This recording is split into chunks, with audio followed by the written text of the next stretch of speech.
¿Se acuerdan? Esa caída del imperio hizo que Europa entrara a una nueva era, llamada Edad Media, que duró aproximadamente 1000 años. Ya sabemos que los grupos germanos que entraron tenían sus propias ideas sobre la forma de gobierno que debía existir, muy diferente a la de los romanos. Para ellos, la ley era una serie de costumbres y tradiciones locales, y su función era mantener la paz de los pueblos. Cada pueblo o territorio tenía sus propias leyes. El clan o la familia y la lealtad era el fundamento del gobierno, y por ello, cada jefe germano tenía bajo su mando un grupo de guerreros que luchaban por él hasta la muerte. Para el germano no tenía sentido un rey lejano y desconocido, y por eso su lealtad era estrictamente para su jefe inmediato. Uno de los grupos invasores, los francos, ¿se acuerdan que la clase pasada hablamos de ellos un poco? Bueno, pues ellos, los francos, estos que ustedes están viendo, logran formar un reino que estaba ubicado en la provincia romana de Galia. Es todo esto. Es lo que hoy en día es Francia, bajo un rey llamado Clodoveo. Clodoveo es este señor. Clodoveo pertenecía a una dinastía que se llamaba la dinastía merovingia. Este rey se había convertido al cristianismo. No sé si se acuerdan que la clase pasada vimos que su majestad, o sea, Clodoveo, había visto el símbolo de la cruz en el cielo y lo había puesto en los escudos de los guerreros, y así había logrado ganar una importante batalla. Bueno, pues sus súbditos siguieron su ejemplo y también se volvieron cristianos. Ahora, Clodoveo había logrado hacer un gran reino unificado bajo una misma religión, la cristiana. Y esto les funcionó bastante bien mientras Clodoveo fue el rey de los francos. El problema, y no un pequeño problema, fue que los sucesores de Clodoveo no fueron gobernantes competentes, a tal punto que grupos invasores atacaron el reino franco. Uno de esos grupos fueron los musulmanes, quienes atravesaron el estrecho de Gibraltar en el año 711. Más o menos este grupo venía por acá y atravesaron este estrecho hasta llegar al reino de los visigodos, lo que hoy en día es España. Estando allí, enfrentaron a los visigodos, a quienes derrotaron, y continuaron su camino invasor hacia el norte. Más o menos siguieron esta ruta.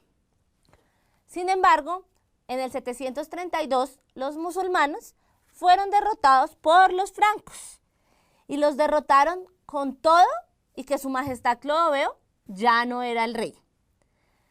Pero el ejército franco tenía para entonces un gran comandante. Se llamaba Carlos Martel.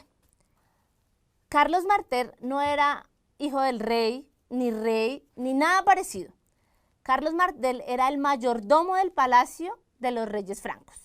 Pero fue tan bueno y fue tan definitiva para la victoria franca que su hijo, Pipino el Breve, a este sujeto le decían el Breve porque era muy, muy bajito. Medía 1,37 m. Buen apodo, ¿no les parece? Destronó al rey y ocupó su lugar. Con el reinado de su majestad Pipino el Breve se dio el inicio a la dinastía carolingia. Esta dinastía duró la medio bobadita de 236 años gobernando. El papa en ese momento era muy poderoso y vio una oportunidad para hacer una alianza. Pipino era católico y el papa dijo que él le daría su aprobación como el rey.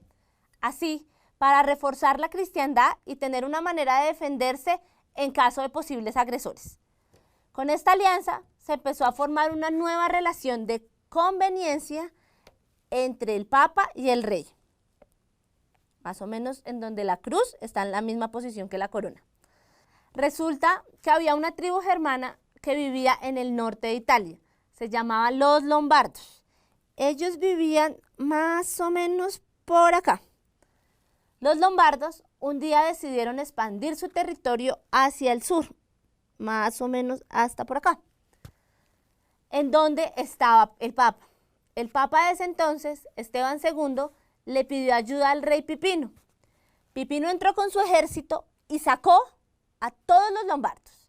Las tierras que Pipino les quitó a los lombardos se las dio al Papa en el 754 y fueron llamados estados papales o pontificios. En esta imagen que estás viendo es cuando Pipino le está dando las tierras al Papa. Los papas se volvieron así gobernantes de tierra y una fuerza política importante. El hijo sucesor de Pipino era nada más y nada menos que Carlomagno. Carlomagno quería que el reino franco se expandiera por toda Europa. Expandió tanto su territorio que obligó a los musulmanes a retroceder al sur de los Pirineos. Más o menos llevó a los musulmanes hasta por acá. ¿Se acuerdan de los invasores que entraron por acá, por el estrecho de Gibraltar? Allí estableció una línea de defensa conocida como la Marca Hispánica.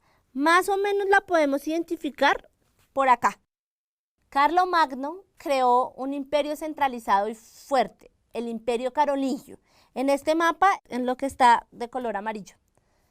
En Roma, en el año 800, Carlomagno fue coronado emperador por el Papa León III. Con esta coronación se cerraba el gran pacto, el poder germánico y la Iglesia. Esta coronación significó dos cosas muy importantes.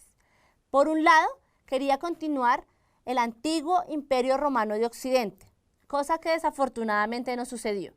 Y por otro lado, significaba que en adelante sería el Papa quien coronaba al emperador. Interesante alianza, ¿no les parece? Por su parte, el rey creyó tener autoridad sobre los miembros de la Iglesia, arzobispos, obispos y sacerdotes. Ahora también debían obedecer al rey. Los súbditos del Imperio Carolingio tenían que ser todos cristianos, y Carlomagno buscó con y sin fuerzas afianzar el cristianismo y expandir esta religión entre los paganos, es decir, convertir a aquellos que no eran cristianos. Carlomagno fue un gran emperador, centralizó el poder real y mejoró su administración. Limitó el poder de la nobleza, enviando agentes reales por todo el reino para vigilar que todo estuviera funcionando bien y sobre todo que los nobles, quienes eran los duques, los condes y los marqueses, fueran justos con sus súbditos y que pagaran los impuestos.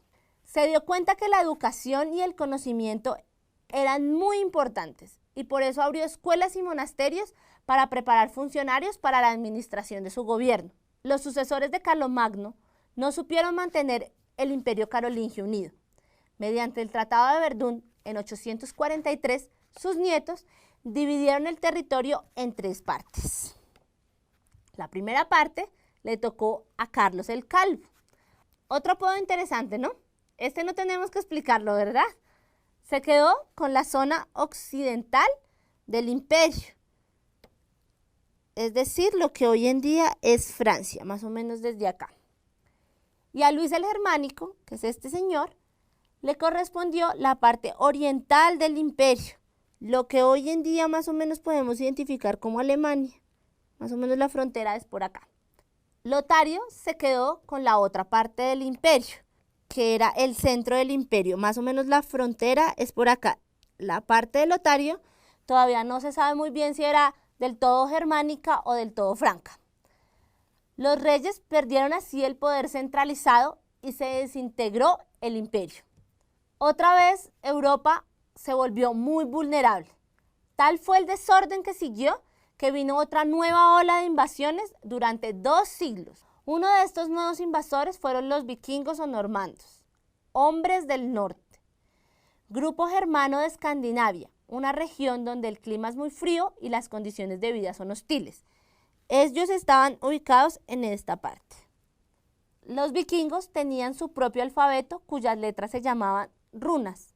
Escribían en piedras, tenían una maravillosa imaginación que se muestra en su arte. Fueron grandes joyeros y expertos en la talla de madera. También tenían una rica mitología en la que habían muchos dioses guerreros. Sus dioses principales eran Odín, dios de la guerra, ciencia, arte y sabiduría, y Freya, su esposa, y Thor, dios del trueno. Odín, custodiado por sus valquirias, que eran mujeres guerreras, vivía en un palacio. Los vikingos tenían su propio paraíso, que se llamaba Valhalla, donde iban después de muertos con el visto bueno de los dioses. Utilizaban en sus invasiones grandes naves llamadas drácars. Eran barcos de vela y de remos muy fáciles de maniobrar y también hechos que podían remontar ríos de aguas pandas. Navegaron al sur buscando riquezas y tierras para colonizar donde las condiciones de vida no fueran tan difíciles. Ellos salieron de Escandinavia y cogieron esta ruta hacia el sur.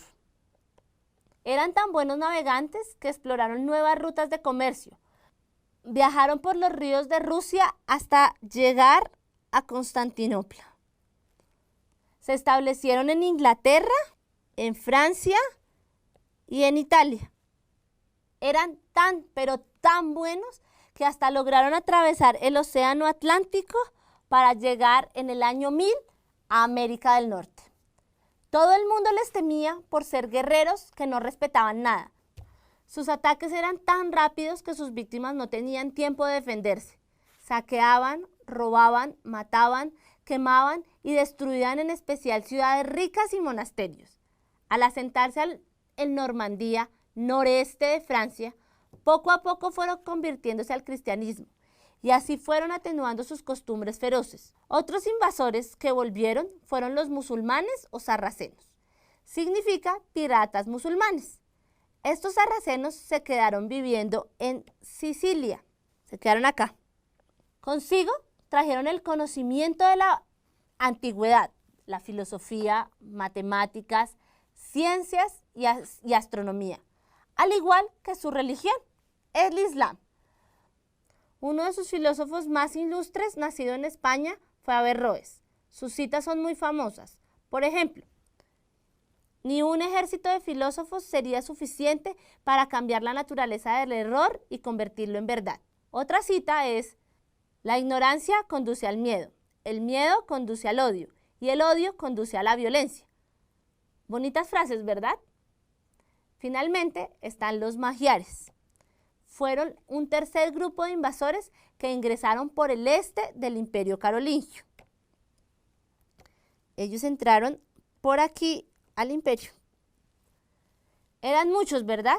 Quizás si su majestad Carlomagno gobernara, esto no hubiera sucedido. Bueno, de vuelta los invasores magiares eran de origen mongol y venían de los Cárpatos, montañas al este de Europa. Eran excelentes jinetes. Herraban a sus caballos y utilizaban los estribos. Se establecieron en lo que hoy en día es Hungría. Estos invasores contribuyeron para acabar con el Imperio Carolingio. Crearon un clima de inseguridad. Sería muy difícil en el futuro unificar a gran parte de Europa bajo un solo gobierno. Hubo que buscar otras alternativas. Te vamos a contar esto en el próximo video.